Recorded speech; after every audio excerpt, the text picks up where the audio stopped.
La clé était encore chaude dans ma paume, serrée si fort qu'elle avait laissé une marque. J'avais attendu ce jour, je m'étais sacrifié, j'avais saigné, et je m'étais épuisé au travail juste pour la tenir. Mon premier appartement. Mon propre chez moi. Mais avant que je puisse faire un pas en avant, un rire déchira l'air. Avant de commencer, laissez un commentaire et dites-nous d'où vous venez et de quelle ville vous regardez nos vidéos. Et après avoir regardé toute la vidéo, n'oubliez pas de nous dire ce que vous feriez dans cette situation. Soyez honnête. Dites-le moi dans les commentaires ci-dessous. Nous lisons chaque commentaire. Commençons. Pas le tien, Chloé. La voix de mon père résonna, tranchante et moqueuse. Philippe Dubois avait toujours aimé me rabaisser devant les autres, mais cette fois, la blessure était plus profonde que jamais. Quoi? Je me figeai, mon sourire s'effondrant. Ma mère, Martine, s'avança d'un pas arrogant dans son blazer repassé et avec son collier de perles, ses yeux me transperçant. Nous avons décidé que Valérie vivrait ici. Elle le mérite plus. Ma sœur cadette, Valérie, s'approcha, sa main manucurée se tendant avec avidité. Oh mon Dieu, vraiment? Merci, maman, papa. Le son de son excitation me brûla comme de l'acide dans la poitrine. Non, lâchai-je sèchement, en serrant la clé. Mes mains tremblaient, non pas de peur, mais de fureur. C'est à moi. J'ai travaillé pour ça. Chaque centime, chaque service, j'ai mérité cet endroit. Philippe ne s'y pas. Au lieu de cela, il m'arracha la clé de la main et la brandit devant Valérie comme un trophée. Chloé, arrête de te ridiculiser. Tu n'as jamais eu besoin d'un logement de toute façon. Tu gâches ta vie à passer d'un petit boulot sans avenir à l'autre. Valérie, elle, est la fille qui réussira vraiment dans la vie. Martine eut un sourire narquois, sa voix basse mais cinglante. Nous sommes fiers d'elle. De toi, pas tellement. C'est pourquoi elle le mérite plus. Les voisins rassemblés dans le couloir eurent un hoquet de surprise, chuchotant derrière leurs mains. Chaque visage était comme un projecteur. Chaque murmure, comme un couteau gravant ma peau. Valérie attrapa la clé, son sourire suffisant. Victorieuse. Je suppose que j'emménage, ma sœur. Plus de chance la prochaine fois. Ma gorge se serra. Je voulais crier, abattre les murs autour de moi. Au lieu de cela, les mots sortirent dans un murmure. Vous me volez. Tu as toujours été dramatique, se moqua Philippe. Grandis un peu. Et puis, le son de chaussures cirées résonna derrière moi. Lourd, certain, inébranlable. Chaque murmure cessa. Toutes les têtes se tournèrent. Étienne, mon mari. Il emplit le couloir étroit de sa présence, son costume anthracite captant la lumière du plafond, son regard assez perçant pour glacer mes parents sur place. Les voisins s'écartèrent presque instinctivement, comme si une puissance émanait de lui. Le sourire suffisant de Valérie vacilla. La posture de Martine se raidit. Même le sourire confiant de Philippe fléchit. Étienne marcha droit vers moi, passant un bras autour de ma taille. Sa voix était basse mais autoritaire. Chloé. Il m'embrassa doucement la tempe, puis tourna son regard glacial vers ma famille. Sans un mot de plus, il sortit un élégant dossier lourd de sceaux en relief et le laissa tomber sur le bureau de la réception avec un bruit sourd qui fit sursauter tout le monde. Ceci, dit-il, son ton tranchant dans le silence, est la preuve que non seulement Chloé possède cet appartement, mais elle possède aussi l'immeuble entier. Des halètements remplirent l'air. La main de Valérie tremblait autour de la clé volée. Mes parents restaient bouche bée, comme si le sol venait de se dérober sous leurs pieds. Et pour la première fois de la journée, je souris. Le couloir était si silencieux que je pouvais entendre les battements de mon propre cœur. La main de mon père tressaillit comme s'il voulait s'emparer du dossier qu'Étienne avait jeté, mais il n'osa pas. Les voisins qui s'étaient rassemblés se penchèrent, les yeux écarquillés, attendant l'explosion. Que voulez-vous dire par le fait qu'elle possède l'immeuble, réussit finalement à dire Philippe, sa voix se brisant malgré le masque sévère qu'il portait. Étienne ne le regarda même pas au début. Il garda son bras autour de ma taille, m'étudiant comme si chaque once de colère dans ma poitrine pouvait déborder à tout moment. Puis lentement, il tourna son regard perçant vers mon père. Exactement ce que j'ai dit, répondit froidement Étienne. Il ouvrit le dossier, en sortant une épaisse liasse de documents tamponnés de signatures et de sceaux, des titres de propriété, des contrats, tout au nom de Chloé Dubois. L'appartement, les étages supérieurs, les espaces commerciaux en bas. Toute cette propriété est à elle. Des halètements éclatèrent dans la foule.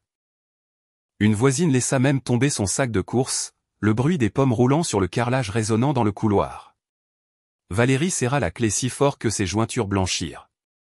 Ce n'est pas possible, balbutia-t-elle en secouant la tête. Elle n'a pas autant d'argent. Attention, intervint Étienne, sa voix glaciale. Ne confondez pas ce que vous croyez savoir avec la vérité. Martine s'avança, son sourire tremblant mais ses mots vifs. C'est ridicule. Chloé n'aurait jamais pu gérer quelque chose comme ça. Elle peut à peine garder un emploi stable. C'est alors que les lèvres d'Étienne s'étirèrent en un très léger sourire narquois. C'est pourquoi elle m'a épousé. Les mots tombèrent comme un coup de tonnerre. Tous les yeux dans le couloir se tournèrent vers moi. Les visages de mes parents perdirent toute couleur, comme si le sol sous leurs pieds s'était effondré. La voix de Philippe sortit comme un sifflement. Tu l'as épousé. Je me redressai.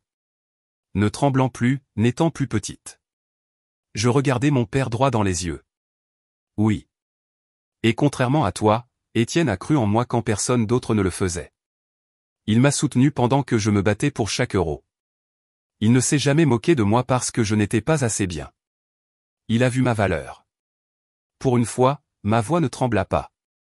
Elle était tranchante. Le bras d'Étienne se resserra autour de moi, une démonstration de force silencieuse. Il sortit un autre document du dossier et le fit glisser sur le bureau. Voici la partie qui te plaira, Philippe. Je sais que tu as toujours été obsédé par l'argent. Tu vois ce tampon? Payé en totalité. Pas d'hypothèque, pas de prêt, pas de dette. Chloé est l'unique propriétaire. La foule murmura plus fort. Les téléphones étaient déjà sortis, des voisins enregistraient, chuchotaient, certains souriaient même comme s'ils venaient d'assister à la justice en personne. La mâchoire de Valérie tomba. Mais tu as dit que tu économisais depuis des années, Chloé. Tu as dit que cet appartement était ton rêve. Tu as menti. Je me tournai vers elle, laissant enfin la fureur se montrer dans mes yeux. Je n'ai pas menti, Valérie. J'ai économisé. J'ai travaillé. J'ai saigné pour ça. Mais j'ai aussi construit une vie au-delà de celle dans laquelle vous avez tous essayé de m'enfermer. Pendant que vous vous moquiez de moi, je devenais plus forte. Et maintenant, je jetai un coup d'œil au dossier, puis à sa main tremblante qui serrait la clé, tu es dans mon couloir, tenant ma clé de mon appartement dans mon immeuble. Son visage se décomposa. Elle laissa tomber la clé comme si elle la brûlait. Le tintement métallique sur le sol résonna dans le couloir. La voix de Martine devint stridente. C'est absurde. Vous ne pouvez pas arriver ici et nous humilier. Étienne la coupa d'un ton bas et acéré. Vous humilier? Non, Martine. C'est ce que vous avez fait à Chloé, devant les voisins, devant les amis, pendant des années. Mais aujourd'hui, il désigna le dossier, ses yeux se plissant, aujourd'hui, le monde voit la vérité. Elle n'est pas l'échec que vous avez dépeint. Elle est la propriétaire, et vous n'êtes rien de plus que des intrus. Le mot les frappa comme une gifle. Philippe recula d'un pas, le visage marbré de rouge par la colère et la honte. C'est insensé. C'est notre fille. Nous essayons seulement de me contrôler, lâchai-je sèchement, le coupant pour la première fois de ma vie. Ma voix résonna, forte et autoritaire. Toute ma vie, vous avez décidé de ce que je méritais et de ce que je ne méritais pas. Vous avez pris mes choix, vous m'avez rabaissé, vous m'avez fait me sentir sans valeur. Mais plus maintenant. Pas aujourd'hui. Pendant un long moment tendu, personne ne parla. Le couloir bourdonnait du poids de ce qui venait d'être dit. Puis Étienne se pencha, ramassa la clé tombée et la replaça dans ma main. Chloé Dubois, dit-il doucement, mais assez fort pour que tout le monde entende. Ceci t'appartient, et personne ne pourra plus jamais te l'enlever. Le silence fut rompu par des chuchotements. Des voisins applaudirent doucement, certains hochant la tête en signe d'approbation. D'autres détournèrent le regard de mes parents, dégoûtés. Le visage de Valérie devint pâle. Maman, papa, partons. Martine balbutia, nous n'allons nulle part.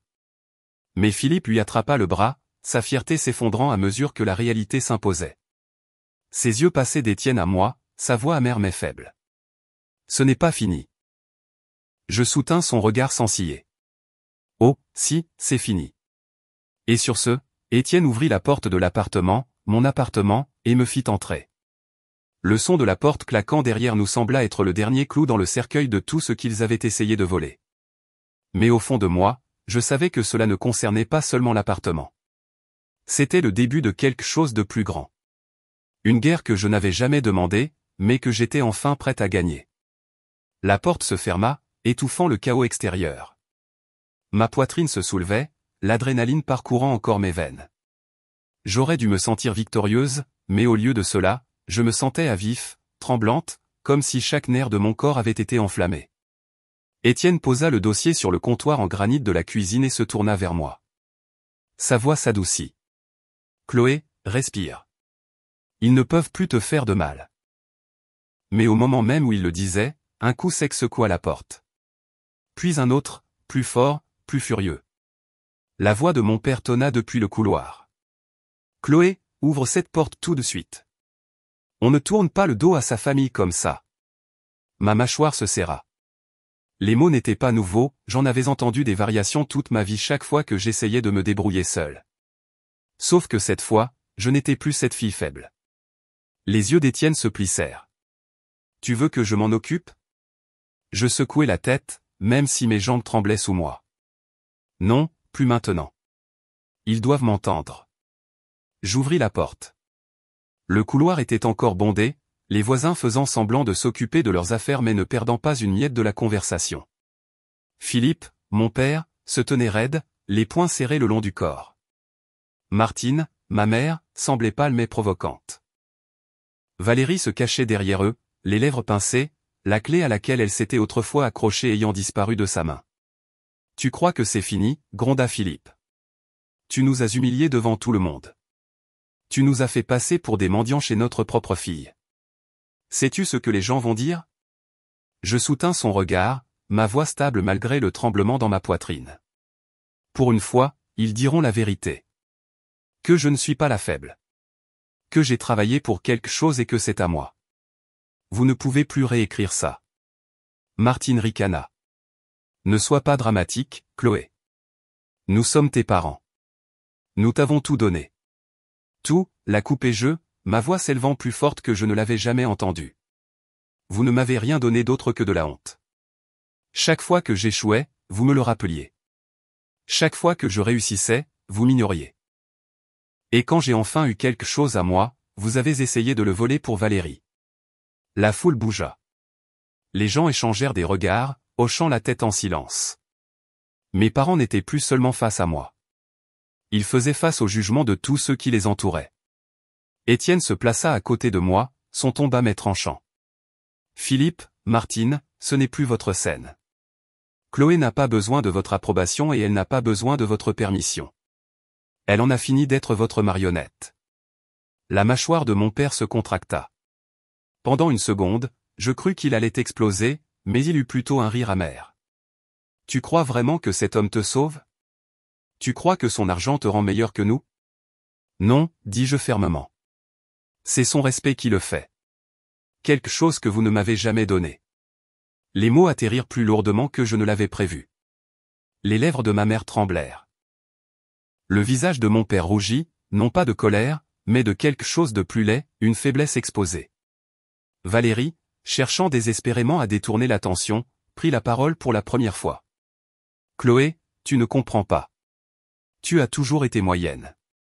C'est moi qui ai du potentiel. C'est en moi qu'ils ont investi. Ils voulaient seulement ce qu'il y a de mieux pour moi parce qu'ils savaient que tu ne serais jamais plus qu'ordinaire. » Ces mots me transpercèrent. Mais au lieu de saigner, je sentis de l'acier monter en moi. Je m'approchai, ma voix comme une lame. « Tu as raison, Valérie. J'étais ordinaire. Mais l'ordinaire ne se brise pas. L'ordinaire apprend à survivre, à construire, à se battre quand personne n'est dans son camp. » Et maintenant, je fis un geste vers Étienne, vers les documents, vers l'appartement qui était le mien, l'ordinaire est celle qui reste debout pendant que vous vous débattez tous. Son visage devint rouge. « Tu le regretteras. » Étienne eut un rire sombre. « Non, Valérie. C'est toi qui le regretteras. » Le silence qui suivit fut suffocant. Mon père parla enfin, la voix tendue. Tu crois que l'argent te protège? Ce n'est pas fini. Nous trouverons un autre moyen. Les yeux d'Étienne se durcirent, sa voix calme mais empreinte d'une menace tranquille. Essayez, et vous découvrirez que Chloé n'est plus la fille que vous bousculiez. Elle a la loi pour elle. Elle a le pouvoir. Et elle m'a, moi. Poussez-la encore et vous le regretterez. Philippe eut l'air de vouloir se jeter en avant, mais Martine le retint, ses ongles s'enfonçant dans sa manche. Ses yeux se tournèrent vers les voisins qui chuchotaient encore, qui enregistraient encore. Elle savait qu'ils avaient déjà perdu. Ils se tournèrent pour partir, leur fierté en ruine. Valérie s'attarda pour un dernier regard amer avant de les suivre, ses talons claquant furieusement dans le couloir. Au moment où ils furent partis, les voisins se mirent à applaudir doucement, des applaudissements petits, hésitants au début, mais réels. Je clignai des yeux, stupéfaite. Pour une fois, la foule ne se moquait pas de moi. Elle était avec moi. Étienne referma la porte, me serrant contre sa poitrine. Sa voix s'adoucit. C'est toi qui l'as fait, pas moi. Tu leur as tenu tête. Pour la première fois depuis des années, je le crus. La peur qui avait vécu en moi, le poids de leur contrôle, tout avait disparu. Il ne restait que le feu. Mais au fond de moi, je savais que ce n'était pas fini. Mes parents ne partiraient pas en silence. Et Valérie, elle n'accepterait jamais la défaite. Cela signifiait que la vraie bataille ne faisait que commencer. L'appartement était enfin calme, mais mes nerfs ne l'étaient pas. Je m'assis sur le bord du canapé, fixant le dossier sur la table, la poitrine lourde à la fois de soulagement et d'appréhension. Étienne me versa un verre d'eau et me le tendit, ses yeux m'étudiant. Ils ne s'arrêteront pas là, murmurai-je. Je sais, admit-il, mais c'est pour ça que nous nous sommes préparés à ça. Son ton me fit marquer une pause. Préparé? Avant que je puisse demander, mon téléphone vibra violemment sur la table. Numéro inconnu. Contre toute attente, je répondis. La voix de Valérie siffla à travers la ligne. Tu crois que tu as gagné? Tu nous as humiliés. Tu as embarrassé papa devant tout le monde. As-tu la moindre idée de ce que ça a fait au nom de notre famille? Je fermai les yeux, l'épuisement m'envahissant.